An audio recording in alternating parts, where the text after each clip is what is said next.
Assalamualaikum warahmatullahi wabarakatuh. Kita buka kajian ini dengan baca basmalah. Bismillahirrahmanirrahim. Alhamdulillahirabbil alamin wa bihi nasta'in ala umuri dunya waddin. La ilaha illallah wa la syarikalah wa asyhadu anna Muhammadan abduhu wa rasuluh. Allahumma shalli wa sallim wa barik ala Muhammadin wa ala alihi wa ashabihi ajma'in.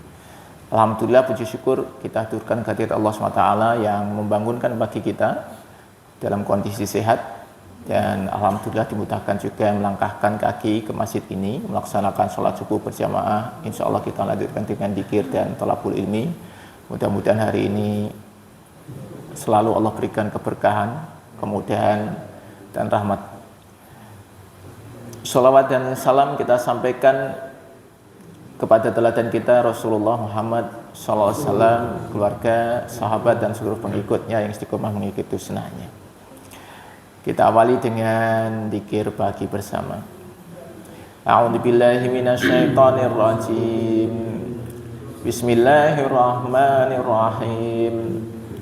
Allahu la ilaha illa huwal hayyul qayyum. La ta'khudhuhu sinatun wa la nawm.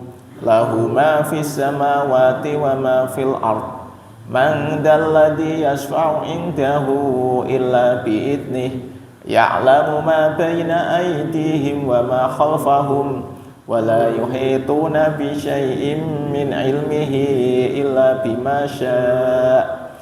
Wasi'a kursiyyuhu samawati wal ard. Wala ya'uduhu hifduhuma wa huwal aliyyul azim.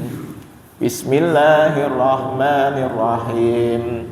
Qul huwallahu ahad, Allahus samad, lam yalid wa lam yulad wa lam yakul lahu kufuwan ahad. Bismillahirrahmanirrahim.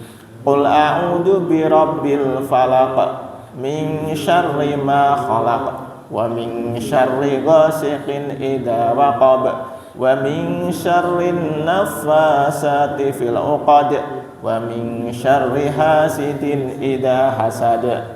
Bismillahirrahmanirrahim. Qul a'udzu birabbin nas, malikin nas, ilahin nas, min syarril waswasil khannas alladzi waswisu fi sudurin nas minal jinnati wan nas. Asbahna wa asbahal mulku lillah walhamdulillah, la ilaha illallah wahdahu la syarikalah, lahul mulku wa lahul hamdu wa huwa ala kulli syai'in qadir.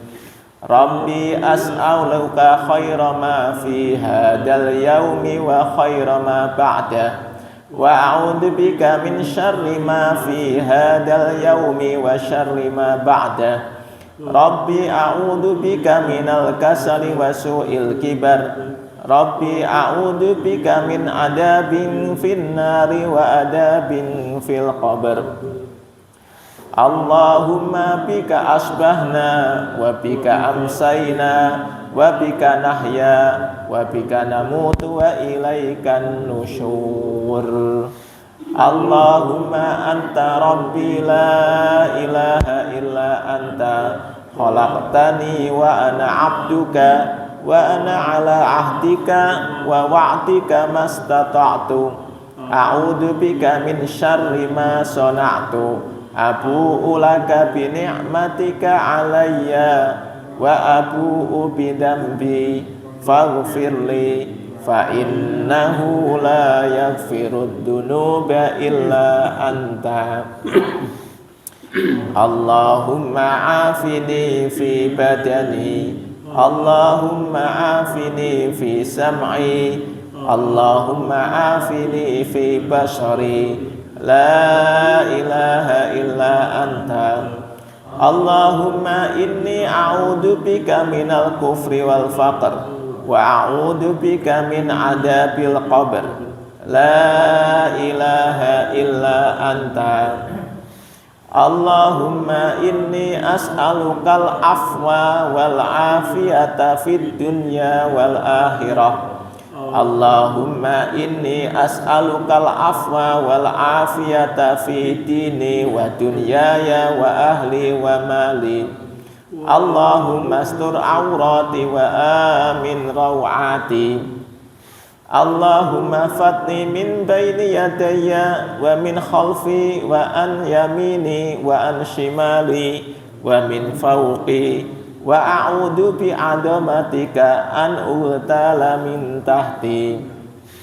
Allahumma alimal ghaibi wasyahadati fatiras samawati wal ard rabba kulli syai'in wa malikah asyhadu an la ilaha illa anta a'udzu bika min syarri nafsi wa min syarri syaitani wa syirki wa an aqtarifa ala nafsi su'an aw ajurrahu ila muslim. Bismillahilladzi la yadurru ma'asmihi syai'un fil ardi wala fis samai wa huwas samiul alim. Raditu billahi rabba wa bil islami dina wa bi Muhammadin sallallahu alaihi wasallam nabiyya. Ya hayyu ya qayyum bi rahmatika astaghis aslih li sya'ni kullahu wa la takilni ila nafsi tarfata ain. Asbahna ala fitratil islami wa ala kalimatil ikhlas wa ala dini nabiyyina Muhammadin sallallahu alaihi wasallam wa ala millati abina Ibrahim hanifan musliman wa ma kana minal musyrikin. La ilaha illallah wahdahu la syarikalah lahul mulku wa lahul hamdu wa huwa ala kulli syai'in qadir. Subhanallahi wa bihamdihi adada khalqihi wa ridha nafsihi wa zinata arshihi wa midada kalimatih. Allahumma inni as'aluka ilman nafi'a wa rizqan thayyiba wa amalan mutaqabbala. Subhanallahi wa bihamdihi astaghfirullah wa atubu ilaih.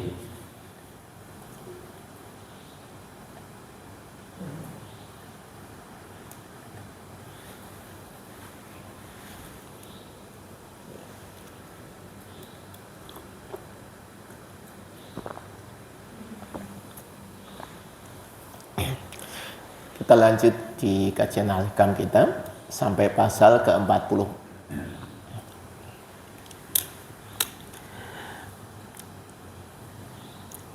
Tasawwufuka ila ma batana fika minal uyubi, usahamu untuk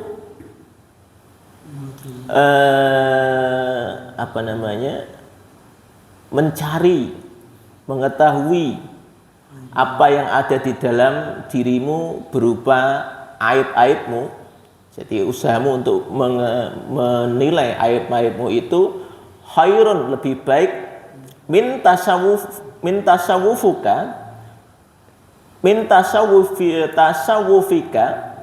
daripada usahamu ila ma hujiba anka kepada apa yang tersembunyi darimu minal guyub, dari hal-hal yang gaib.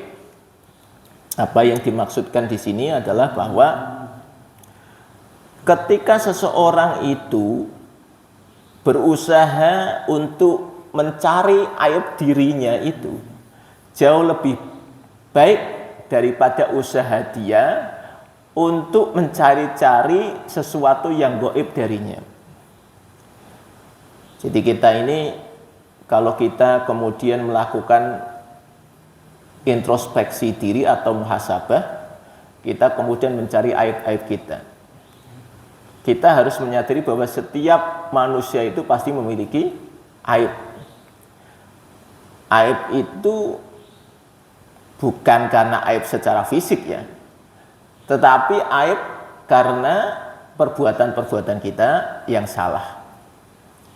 Kalau kita kemudian sering melakukan muhasabah, mencari-cari aib-aib kita, Syekh Ibnu Athaillah mengatakan itu lebih baik daripada usaha kita mencari sesuatu yang gaib dari diri kita. Maksudnya apa sesuatu yang gaib dari diri kita? Banyak. Yang gaib itu artinya apa sih? Gaib itu artinya gaib itu sesuatu yang tidak nyata. Bukan tidak nyata, Pak. Tidak kita rasakan secara panca indera pada saat kita ada. Jadi sesuatu yang gaib itu bisa masa lalu, bisa masa depan. Kan gaib semua kan? Masa lalu itu gaib ketika kita ini belum hadir di bumi itu kan gaib. Paham maksudnya? Kita itu sebelum lahir, sesuatu yang sebelum kita lahir itu gaib atau tidak? Karena kita tidak merasakan. Kalau kita ini misalnya cerita tentang kemerdekaan, ini kan nggak ada nih ceritanya, ini yang di sini itu waktu lahir merasakan kemerdekaan. Kalau ditanya kemerdekaan Indonesia itu untuk orang kita ini, generasi kita, itu sesuatu yang gaib. Gaib karena kita tidak ikut merasakan, kan gitu ya. Kita kan hanya dengar apa ya? Cerita gitu. Dengar cerita, ya kan? Sama Nabi bagi kita gaib apa enggak? Gaib kan? Nabi gaib. Karena kita kan hanya mendengar cerita gitu ya, yang kemudian kita yakini. Begitu juga masa depan, itu sesuatu yang gaib. Sesuatu yang gaib masa depan kita. Misalnya, jangankan sekian tahun lagi. Nanti akan terjadi apa? Itu kan sesuatu yang gaib, kita tidak tahu. Nah, banyak orang itu yang kemudian fokus kepada sesuatu yang gaib. Nanti kalau begini gimana? Kalau begini gimana? Gitu ya.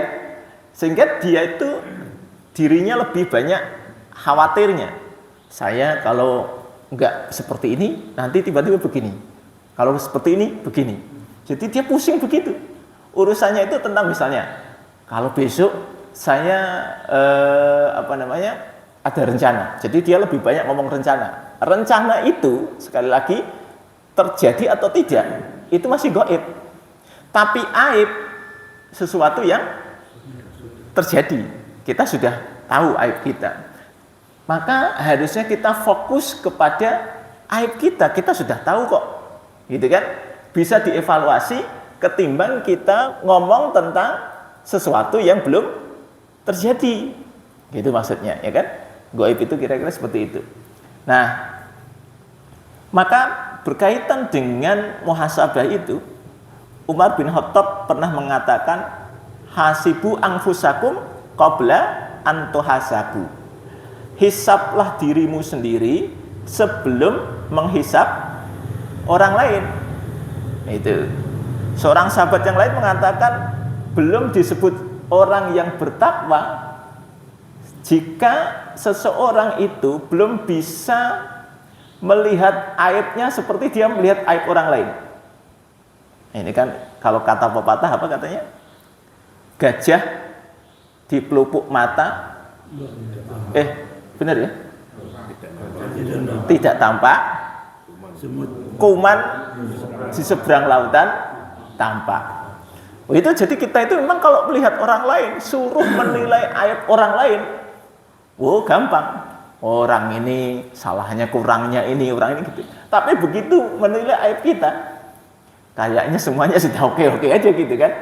Maka tadi ada seorang sahabat mengatakan, belum sampai derajat takwa kalau dia belum bisa melihat aibnya sendiri seperti dia melihat aib orang lain.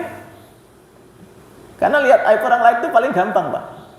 Paling lihat aib sendiri itu kayaknya ya dianggap semuanya baik gitu. Maka ini loh pentingnya kita itu melakukan muhasabah. Bahkan kemudian Umar mengatakan tidak diringankan, orang itu akan mendapatkan hisab yang ringan nanti di hari kiamat ketika dia di dunia itu sering menghisap dirinya sendiri. Maksudnya apa? Lah kalau kita itu sering menghisap diri kita sendiri, kita melihat aib kita, maka kita akan fokus memperbaiki diri. Sehingga ketika nanti kita dihisap di akhirat, insya Allah jadi lebih baik kan gitu, lebih ringan hisapnya ketimbang kita tidak pernah menghisap diri kita sendiri, merasa diri kita sudah lebih baik. Jangan buang energi kita untuk melihat aib orang lain, ya kan? Karena melihat orang lain itu terus gak ada efeknya buat kita. Apa efeknya kalau kemudian kita tahu aib orang lain? Atau apa? Ya paling ya senang aja bisa menjadi bahan gosip gitu ya. Nah, ini orang ini begitu. Tapi enggak, sebenarnya kalau bagi kita itu untungnya apa? Enggak ada. Tapi ketika kita menghisap aib diri kita, kita tahu nih kita punya salah apa, kita punya dosa apa. Dan yang harus kita sadari betapa sayangnya Allah terhadap diri kita, sehingga banyak sekali aib kita itu ditutupi oleh Allah. Itu kalau kita sadar. Tapi kan banyak orang yang enggak sadar bahwa aibnya ditutupi. Kita ini dianggap orang baik, saya misalnya, saya dianggap orang baik. Sebenarnya karena lebih banyak aib saya yang ditutup ketimbang kebaikan-kebaikan saya yang dibuka kan gitu. Jadi kan kesannya saya menjadi orang baik. Padahal mungkin kalau kemudian katakan nggak usah banyak-banyak, ada satu aib yang dibuka oleh Allah, wah itu sudah langsung turut derajatnya. Kan kita banyak ya pelajaran betapa orang itu yang tadinya kelihatan mulia, begitu satu aibnya dibuka, wah itu menjadi langsung turun itu martabat orang tersebut gitu kan. Nah kenapa kok dia dibuka aibnya oleh Allah? Ya tadi, karena sejatinya mungkin dia juga tidak melakukan koreksi, tidak melakukan hisab terhadap dirinya sendiri. Kalau dia sudah kemudian tahu nih, oh ya saya salah ya, ya sudah, bagaimana caranya kalau saya salah? Perbaiki diri, tobat, memperbaiki diri, insya Allah ditutup. Saya pernah cerita belum yang masalah di Nabi Musa itu, ada kejadian tentang itu ya, pada saat itu musim kemarau yang panjang gitu ya, dan akhirnya Nabi Musa mengumpulkan seluruh umatnya di sebuah lapangan gitu ya, di sebuah lapangan.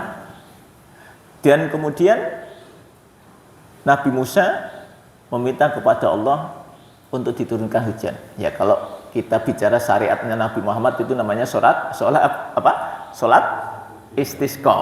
Nah kan gitu ya. Nah ini Nabi Musa bersama seluruh umatnya di lapangan minta turun hujan. Dan kelebihan Nabi Musa dibandingkan nabi-nabi yang lain, beliau ini komunikasi dengan Allahnya langsung, enggak melalui Jibril, gitu ya. Jadi enggak perlu perantara. Ketika beliau meminta kepada Allah, ya tolong turunkan hujan, langsung dijawab oleh Allah, aku tidak akan menurunkan hujan, kata Allah begitu ya. Karena ini di antara orang yang kumpul ini ada satu orang yang maksiat 40 tahun terus menerus dan dia tidak pernah tobat. Suruh orang itu keluar dari barisanmu, nanti aku turunkan hujan. Nabi Musa ya sudah, setelah itu jawaban Allah begitu ya disampaikan. Wahai umatku, Allah sudah menginformasikan kepadaku bahwa Allah tidak akan menurunkan hujan. Karena di sini nih ada satu orang yang maksiat terus-menerus dan tidak pernah tobat. Dan Allah hanya mau menurunkan hujan jika orang tersebut keluar dari barisan ini. Silakan yang merasa keluar. Ini Pak, ini kalau misalnya itu, ini di sini saya ngomong gitu, yang merasa pernah berdosa, tidak pernah tobat, silahkan keluar. Kira-kira jenengan, misalnya jenengan, itu keluar apa enggak? Ya kan? Oh itu kan si malakama. Saya keluar ketahuan gitu, saya ini pernah maksiat terus-terusan, tapi kalau saya nggak keluar nggak turun hujan. Apa yang akan kita lakukan? Itu kalau kita posisinya orang itu, saya mau bayangkan bahwa orang ini posisinya si malakama itu kan, keluar malu, ya kan? Nggak keluar, nggak turun hujan. Di saat itulah kemudian orang ini kan pada posisi, ya itu tadi, dia menyadari, ya itu saya, tapi saya malu ya Allah. Dia kemudian nangis, ya Allah, tolong ya Allah, ampuni dosa-dosa saya. Gitu. Saya ngaku ya Allah, saya sudah banyak melakukan dosa dan tidak pernah tobat. Tolong ampuni dosa saya. Ya sudah, dia diam aja di situ, udah pipis gitu mungkin ya. Mungkin dia sudah nggak tahu lagi mau ngapain karena saking bingung antara keluar atau tidak. Itu. Ya sudah, dia hanya nangis saja di situ. Mungkin orang juga nolah gitu yang lain gitu, sopoy kayak gitu ya. Dan begitu dia kemudian meminta ampun kepada Allah, tiba-tiba langit mulai mendung. Gitu ya. Wah, orang mulai geger. Wah, kok mendung? Bahkan kemudian gerimis. Wah, orang mulai seneng kan. Tapi yang bingung ganti Musa kan gitu.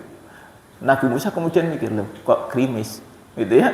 Dan setelah itu kemudian hujan mulai tambah deras. Nabi Musa kemudian ngomong, ya Allah, tadi kan engkau mengatakan tidak akan turun hujan jika orang itu tidak mau keluar. Lah ini orangnya belum ada yang keluar ya Allah. Kemudian Allah menjawab, iya memang orangnya enggak keluar. Orangnya tadi sudah meminta ampun kepadaku dan aku ampuni. Nah, sehingga aku turunkan hujan. Nah, Musa kan kepo. Siapa orangnya ya Allah? Saya pengen tahu orangnya siapa. Apa kata Allah? Dia saja maksiat selama 40 tahun aja aku tutupi aibnya. Lah kok sekarang dia sudah tobat, aku buka kepada kamu. Kan gitu. Ya kan?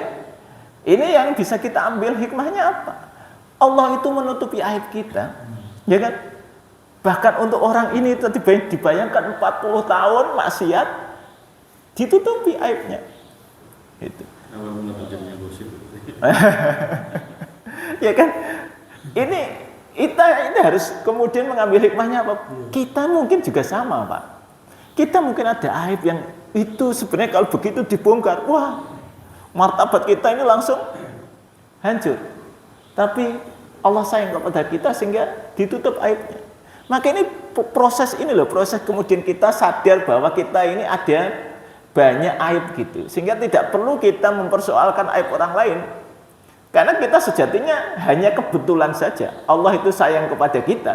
Ya bukan kebetulan ya, kalau memang Allah sayang kepada kita ya. Sehingga kita ini ditutup aib kita.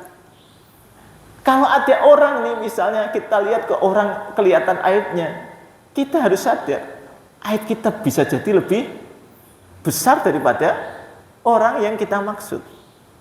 Maka di dalam surat Al-Hujurat itu kan Allah sampaikan supaya kita itu tidak mengolok-olok orang lain kan. Ya ayyuhalladzina amanu la yashar qaumum min qaumin asa ayyakunu khairam minhum.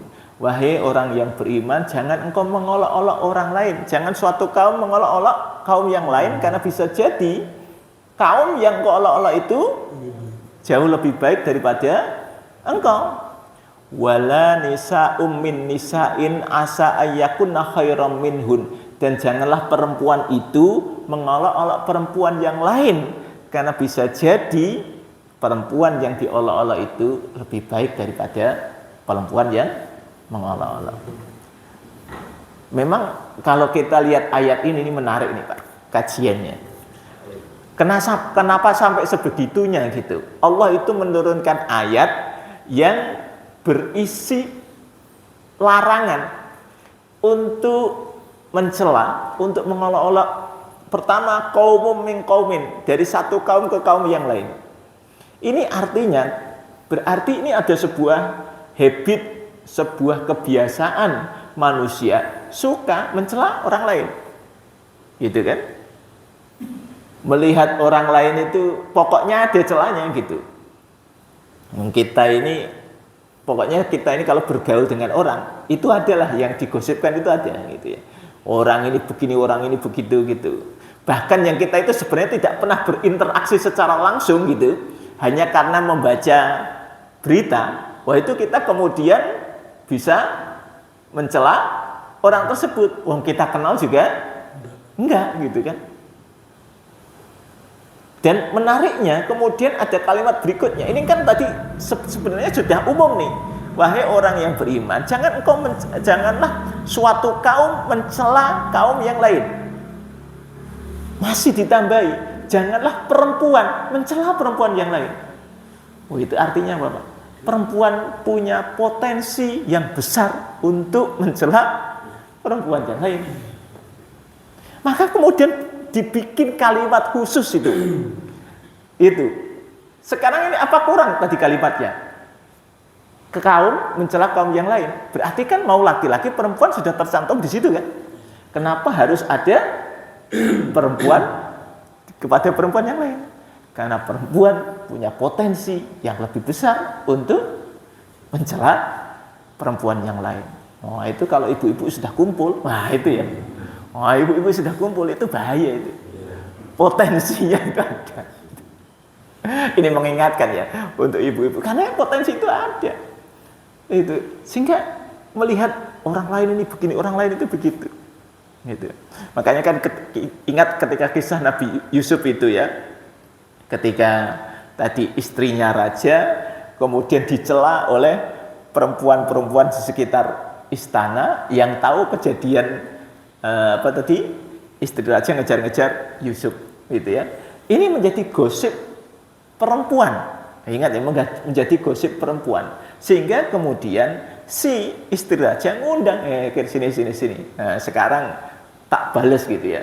Daripada engkau hanya menggosipkan aku, besok aku ganti menggosipkan kamu. Jadi dia undang.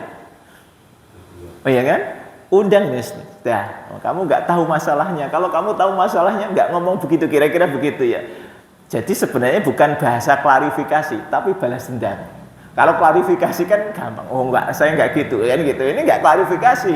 Memang kenyataannya dia melakukan seperti itu, tapi dia pengen kamu kalau pada posisi aku akan melakukan hal yang sama, kira-kira begitu.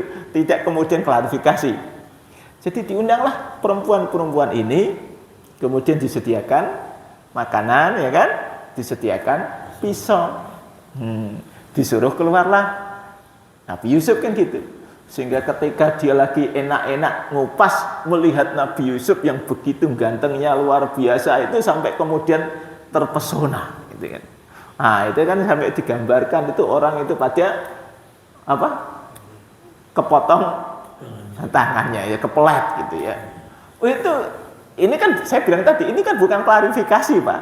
Ini hanya balas dendam. Oh, kamu pada posisi aku sama gitu. Sehingga ketika ini tadi orang perempuan ini menggosipkan satu orang perempuan, dibalas tadi ini dengan cara seperti itu. Maka hati-hati, Pak, ini kita berkaitan dengan aib ya. Kita ini pada dasarnya banyak hal yang baik berupa perkataan maupun perbuatan yang sebenarnya itu aib.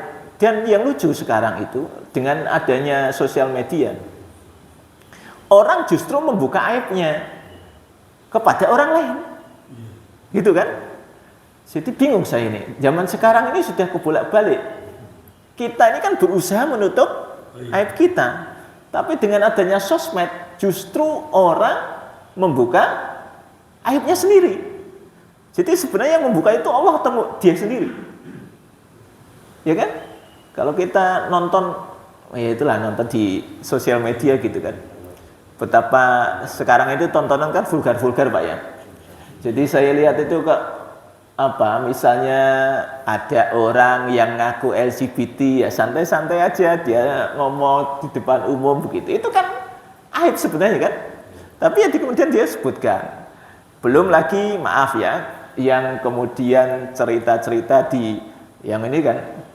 Kalau bahkan kan ada yang di TV juga itu kan, yang kemudian yang acara-acara yang malam-malam begitu itu kan mengundang maaf ya mereka-mereka yang bekerja di dunia malam-malam gitu. Dan itu mereka santai aja cerita, oh kalau kita ini begini-begini, yang kita lakukan begini gitu kan. Jadi kayaknya kok sekarang justru aneh. Harusnya dia menutup aibnya, malah dia senang dengan aibnya. Wah ini kan sudah bingung Pak kita Pak. Jadi dia merasa itu bukan aib. Kan jadi repot itu. Nah, maka kita ini hari ini tugas kita selaku Ini selaku orang tua, selaku suami gitu. Bagaimana mendidik keluarga kita supaya ngerti batasan-batasan itu. Bahwa sejatinya Allah sayang kepada kita. Banyak hal yang kita salah saja itu tidak langsung diberikan hukuman. Kita ini kalau ngomong salah setiap hari kita salah, Pak. Ya, setiap hari kita punya kesalahan, tapi tidak langsung Allah itu memberikan hukuman. Maka bersyukur karena tidak langsung tadi, kita itu punya waktu untuk introspeksi dan kemudian evaluasi. Kalau kita tidak diberi kesempatan, Pak, begitu misalnya tadi kita melakukan kesalahan langsung dipanis gitu ya, kayak Nabi Adam gitu kan, kita kan susah, Pak. Nabi Adam itu salah langsung dihukum. Ya karena memang Nabi Adam larangannya cuma satu ya kan, wala taqrabu hadhihi syajarata, kamu jangan dekati pohon ini gitu. Memang kalau ini berarti kita lihat cerita Nabi Adam itu sebenarnya cerita itulah karakter manusia. Justru ketika dia dilarang, dia penasaran itu ya. Kan tadi larangannya jangan dekati pohon ini. Dia tidak cuma mendekati, Pak. Mendekati saja kan dilarang nih. Gitu kan? Dia tidak cuma mendekati. Dia ambil buahnya dan makan. Jadi ini saya melihat bahwa manusia itu justru ketika dilarang, dia tuh pengen penasaran, pengen nyoba. Wah itu apa sih? Apa namanya? Kira-kira itu efeknya apa gitu ya? Jangan begini. Nah itu justru kata jangan itu menjadi pemicu untuk melakukan sesuatu. Itu kan memang manusia itu begitu psikologisnya. Nah, misalnya kalau iklan kan jangan dibaca. Wah itu kan malah kemudian pengen baca kan gitu ya. Wah jangan dibaca. Nah, itu dibaca malah gitu. Maka akhirnya karena ini kan kelewatan nih, jangan dekati malah kemudian memakan. Gitu. Sehingga akhirnya langsung diberikan hukuman. Sudah, hukumannya kan berat gitu. Jadi saya membayangkan kalau kita ini semua seperti Nabi Adam, Pak, ya nggak kuat juga. Begitu salah, langsung dihukum. Misalnya katakanlah, pokoknya kalau habis bohong itu kan kayak Pinocchio gitu ya. Kalau bohong, apa? Hidungnya tambah panjang itu. Itu kan sebenarnya cerita ini bagus loh, cerita kalau kita kemudian mengajarkan kepada anak-anak. Coba bayangkan kalau bohong, hidungnya panjang gitu, tapi kemudian dia menjadi pendek lagi kan ketika dia jujur gitu, kalau nggak salah Pinocchio kan gitu ya. Jadi kalau dia bohong tambah panjang, bohong tambah panjang gitu. Nah kalau nanti dia jujur kembali lagi.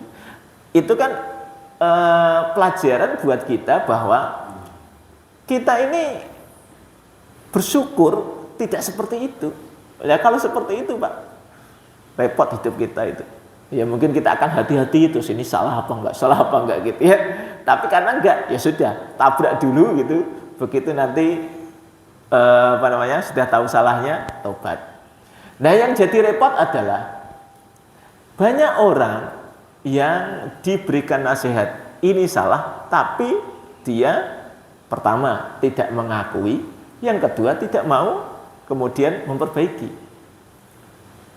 Kan banyak itu dinasihati, ini salah gitu. Maka supaya kita ini bisa melakukan hisab terhadap aib kita itu caranya bagaimana? Pertama, tentu kita harus menambah ilmu kita. Karena kalau kita tanpa ilmu tentu kita tidak tahu mana benar, mana salah. Ya, jadi kita perlu untuk tambah ilmunya. Yang kedua, kita memang perlu menjadi pribadi-pribadi yang terbuka dengan kritik atau saran orang lain. Salah satu yang membuat kita ini susah untuk menghisap diri kita sendiri, karena diri kita ini sudah defend, apa bahasanya defend itu? Apa maksudnya, Pak? Bahasa Indonesia ini apa ya? Suka membela diri, nah itu ya. Membenarkan itu terhadap diri kita. Jadi nek dikritik itu wis pokoknya piye carane apa ya? Wah, ya ngeles itu tadi. Wah, enggak gini, enggak gitu ya. Ya itu. Akhirnya kita kan nggak bisa. Makanya kita memang harus betul-betul membiasakan diri untuk terbuka, dikritik. Rasulullah saja mengatakan, aku ini hanya manusia biasa yang bisa juga lupa. Tolong jika aku lupa, diingatkan. Itu kata Rasulullah loh. Nah kita ini siapa? Kita ini bukan Rasul. Kalau kemudian misalnya salah, ya wajar saja.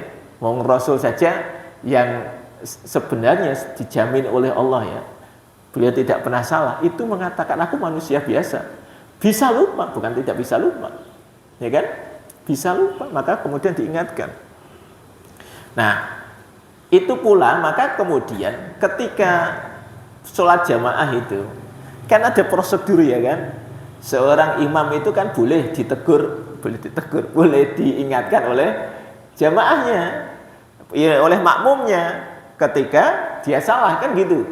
Salah bacaannya dibenerin. Ini sebenarnya mengajarkan kepada kita bahwa pemimpin pun bisa salah. Gitu. Di dalam Islam itu mengajarkan pemimpin bisa salah. Dan ketika diingatkan, ya ikuti dong. Itu kalau memang benar apa yang disampaikan, ya ikuti. Jangan kemudian ngeyel terus misalnya itu. Pokoknya ada di imam, wis terserah aku, mau aku imame itu. Arab sing burine subhanallah terus ya cuek kae lah gitu. Ya cuek itu bisa ada dua. Pertama dia juga bingung iki salahku apa gitu ya. Ini kok subhanallah itu salahnya di mana gitu. Atau dia memang ngeyel, wis pokoknya lah apa harus terus gitu. Nah itu kalau yang ngeyel bahaya. Kalau yang tidak tahu salahnya, nah oke lah ya. Masih kita bisa apa tolerir. Yang repot itu yang terus saja, pokoknya saya maunya terus. Gitu, nggak mau diingatkan. Nah itu salah. Jadi seorang pemimpin itu ada kemungkinan salah. Jangan kemudian kita merasa tidak pernah salah. Itu tadi yang kedua, kita open mind untuk kemudian dikritik. Yang ketiga, biasakan diri kita ini kumpul dengan orang soleh. Karena dengan kumpul dengan orang soleh, kita ini akan dapat aura kesolehan. Sehingga aura kesolehan itu apa maksud saya? Kalau kita ketemu dengan orang soleh itu orang yang kemudian berhati-hati semua. Dia kalau melakukan salah itu nggak mau, maka dia kemudian saling menasihati gitu. Kita ini kan kemudian kalau ketemu orang soleh kayak kita melihat, wah hebat ya ada orang kayak gini gitu kan. Bisa begini, bisa begitu. Kita merasa kayaknya kurang saya. Pengen seperti itu belum bisa. Nah itu kan juga kalau kita mau menghisap seperti itu, kita berusaha lagi gitu. Nah kalau kemudian kita ini kumpulnya maaf ya dengan orang yang tidak soleh, ya kita menganggap aib itu biasa. Gitu. Maka tadi kan contoh saya katakan tadi, kenapa di sosial media itu sekarang orang kok dengan santainya cerita tentang aibnya? Ya karena dia kumpulnya itu. Gitu. Misalnya tadi dia setiap hari bekerja di tempat hiburan malam, kumpulannya orang itu Pak, yang dibayangkan hidupnya ya begitu, itulah hidup menurut dia gitu, dan itu bagi dia hal yang biasa, sehingga ketika dia cerita ya hal yang biasa itu. Misalnya dia cerita tentang bagaimana, tamunya itu siapa saja, kalau tamu saya itu ya saya gini, lah kalau tamunya misalnya ganteng mau nggak, wah itu nggak usah bayar nggak apa-apa misalnya begitu kan kayaknya gimana gitu, tapi itulah karena lingkungannya seperti itu Pak, sehingga dia menganggap itu hal yang biasa. Nah ini bahayanya Pak. Maka kumpullah dengan orang-orang soleh, sehingga kita ini auranya soleh juga. Kalau kemudian kita akhirnya diingatkan, ya bisa menerima. Kumpulnya orang soleh kok. Karena kita tadi acuannya kan sudah ada nih, acuannya orang-orang soleh semua, sehingga kita ini diomongi ya sudah ikut. Tapi kalau acuannya ini tadi orang-orang yang memang nggak benar juga, ya ini susah Pak. Memang levelnya dia ini di sini, mau diomongin di sini nggak ketemu. Jadi kita supaya bisa ketemu ya bagaimana kita kemudian berkumpul di level ini. Nah kalau sudah itu Pak, tadi ilmunya ditambah, kemudian open mind gitu terhadap kritik, dan ketika kumpul dengan orang soleh, insya Allah kita bisa membiasakan diri melakukan hisab terhadap diri sendiri. Ya, saya karena tambah ilmunya, ya saya memang punya dosa A, dosa B, dosa C. Sehingga misalnya contoh ya, ini banyak sekali saya temui orang-orang yang kemudian punya masalah. Orang punya masalah itu tadi yang saya katakan tadi, yang ini dikatakan oleh ini memahami perkataan Syekh Ibnu Athaillah yang kemudian saya lihat dari kejadian nyata. Banyak orang punya masalah, ya kan? Apa yang fokusnya? Misalnya tadi ada orang sudah tua, tidak punya penghasilan, hidupnya susah. Orang ini apa yang di dalam pikirannya, Pak? Kira-kira nih, dengan kondisi kesusahannya dia, apa yang kira-kira nih? Yang dia bayangkan itu apa kira-kira? Untuk memperbaiki hidupnya, apa yang dia bayangkan? Kira-kira nih, dia kondisinya susah, sudah tua. Nah, bukan muda loh ya, kalau muda gampang. Ini sudah tua, kondisinya hidupnya susah, ya kan? Katakanlah ngomong tidak ada apa? Tidak ada anak, tidak ada saudara. Terus apa yang dibayangkan orang ini ketika punya masalah begitu? Apa, Pak? Ya itu tadi. Karena ini kejadian juga, saya kadang-kadang kasihan orang ini, dia tanya kepada saya, Mas, Mbok kalau ada ini apalah peluang apa Mbok saya ini dibantu gitu. Gitu. Peluang apa dibantu? Gitu kan? Ini kayaknya sih pendapat yang benar. Itu tadi. Saya katakan gini kan, Pak, jenengan itu sudah tua, ya, wis jenengan itu sekarang urusannya adalah bagaimana menyiapkan diri untuk nanti bekal di akhirat. Artinya apa? Harusnya dia fokus untuk menghisap dirinya sendiri. Kok saya ini kondisi tua malah tambah susah. Waktu muda itu saya jaya, ya kan? Kemudian ketika tua nih, hidup saya jadi susah. Ada yang pernah melihat gitu, Pak? Orang yang tadinya mudanya itu kayaknya hidupnya mulus-mulus saja, begitu tua, dia dalam kondisi susah. Nah, orang ini biasanya itu tadi karena punya pengalaman di masa lalu, wawang mudanya jaya, maka yang dia pikirkan besok itu saya harus bikin ini, bikin itu. Saya sudah mengatakan, jenengan mau bikin ini, bikin itu, belum tentu sukses. Betul nggak? Ini kan sesuatu yang gaib kan? Mau usaha apapun, gitu kan? Belum tentu sukses. Itu kan hanya pikirannya. Lah kan kalau saya nanti bikin usaha begini, nanti akan bisa dapat duit segini. Itu baru teori. Masih gaib itu. Ini tadi. Kenapa Anda fokus kepada sesuatu yang gaib? Tidak fokus kepada sesuatu yang nyata. Kenapa kok saya itu sekarang itu terpuruk? Nah, maka kemudian saya mengajarkan gini. Lihatlah terhadap apa yang sudah kita lakukan di masa lalu. Karena ketika Allah mengatakan di dalam surat Al-Zalzalah ayat terakhir ya. Apa coba? Al-Zalzalah itu yang mana? Ayat terakhir. Nah, Al-Zalzalah itu apa tuh? Apa Pak? Ayat terakhir. Ayat 7 dan 8. Jadi kan sudah jelas di ayat 7 dan 8 bahwa barang siapa melakukan kebaikan maka Allah akan balas dengan kebaikan. Apa ayatnya? Ayo Pak Ajat. Hah? Apa? Betul. Famay ya'mal misqala dzarratin khairan yarah wa may ya'mal misqala dzarratin syarran yarah. Itu gini logikanya. Kalau engkau melakukan kebaikan, nanti kamu akan melihat hasil kebaikanmu. Kalau kamu melakukan keburukan, kamu akan melihat hasil keburukanmu, gitu ya. Berarti kalau kita ini posisi kita ini sedang buruk, itu akibat keburukan yang sudah kita lakukan di masa lalu. Betul nggak teorinya?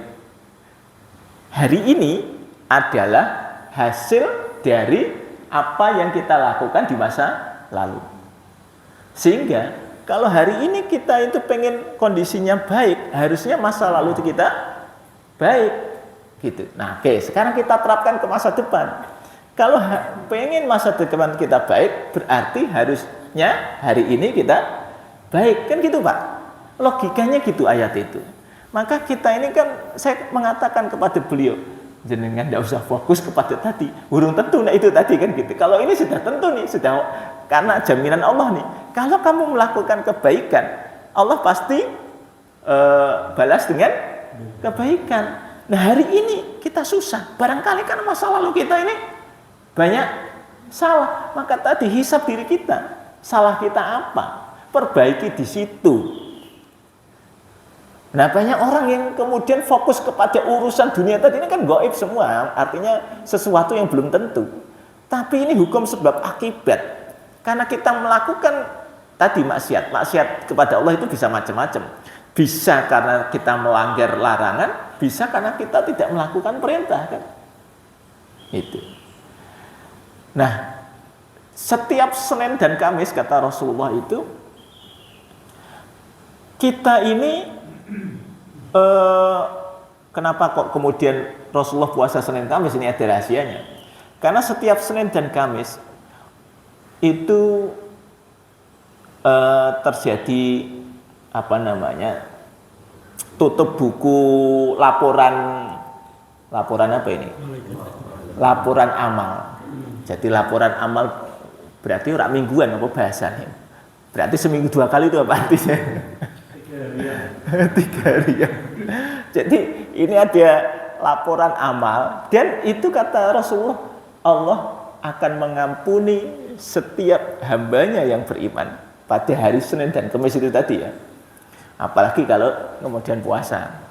Kecuali bagi orang-orang yang memutuskan hubungan dengan orang lain gitu. Nah, kadang-kadang kita tidak paham ya bahwa kita mungkin pernah suatu masa lalu memutuskan hubungan dengan orang lain yang itu berakibat di hari ini kok hidup jadi sulit gitu.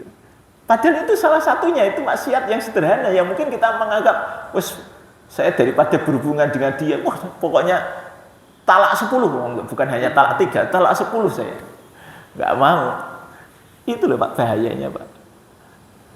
Kita ini punya kesempatan untuk diampuni dosanya oleh Allah tadi, yang ini tadi, yang Senin Kamis itu tadi.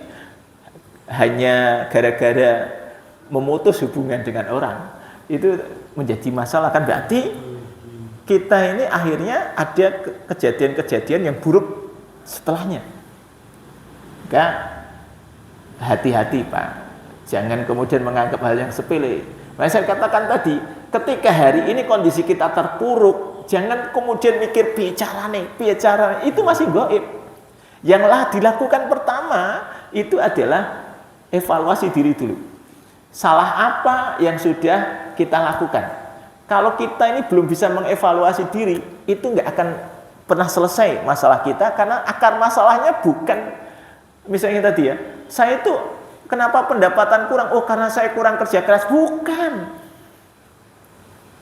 Akar masalahnya bukan itu. Akar masalahnya karena kita ini ada salah kepada Allah dan tidak memperbaiki diri gitu. Ya tadi cerita tentang Nabi Musa kan sederhana. Yang bisa menurunkan hujan siapa? Allah. Yang bisa ngasih rezeki siapa? Allah. Nah kalau Allah tidak mau menurunkan hujan, ya sakarepé Gusti Allah gitu. Dan Allah mau menurunkan hujan jika itu tadi orang ini mau tobat. Sederhana kayaknya kan.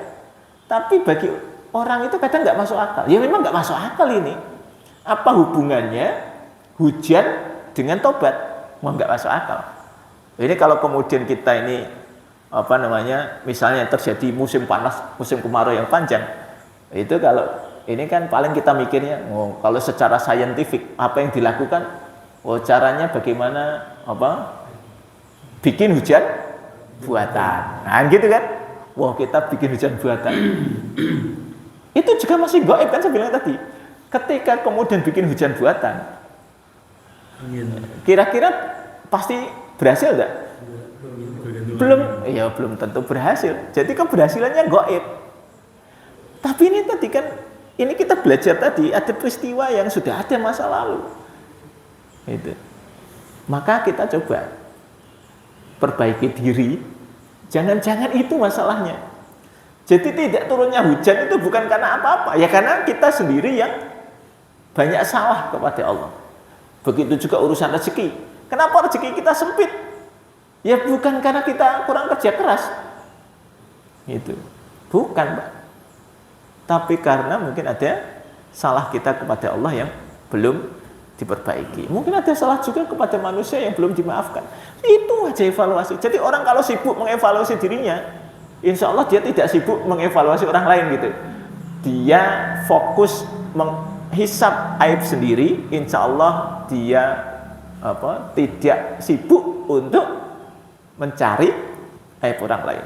Maka tadi kan dikatakan belum sampai bertakwa kalau dia belum bisa melihat aibnya seperti dia melihat aib orang lain. Nah, insya Allah Pak, dengan kita ini memahami pentingnya untuk melakukan muhasabah, nanti diri kita ini terbiasa. Ya tadi minimal terbiasa dikritik, Pak. Terbiasa dikritik itu. Tidak kemudian kaget. Nanti kalau misalnya jadi pejabat ya harus dikritik ya biasa gitu ya. Ya kalau nggak biasa dikritik kan begitu dikritik kan langsung marah-marah gitu. Ya. Nah, pokoknya intinya tadi dikritik kita sadar bahwa diri kita banyak kurangnya. Ya sudah diterima dulu. Itu saya kira pertemuan kita pagi ini mudah-mudahan Allah tambahkan ilmu dan diberikan kita kemudahan untuk mengamalkannya. Kita tutup dengan kafaratul majelis. Subhanakallahumma wa bihamdika asyhadu an la ilaha illa anta astaghfiruka wa atubu ilaik. Assalamualaikum warahmatullahi wabarakatuh.